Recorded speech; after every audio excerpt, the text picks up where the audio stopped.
having obtained the required two-thirds majority and the largest number of votes, Algeria, Guyana, and the Republic of Korea, Sierra Leone, and Slovenia are elected members of the Security Council for the two-year term beginning of January 1st, 2024.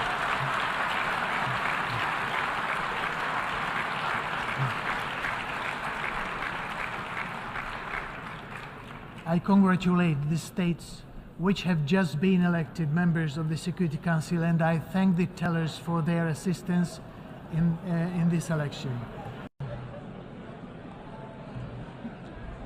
Second committee, His Excellency Carlos Amorim, Uruguay. Third committee, His Excellency Alexander Marshik, Austria. Fifth committee,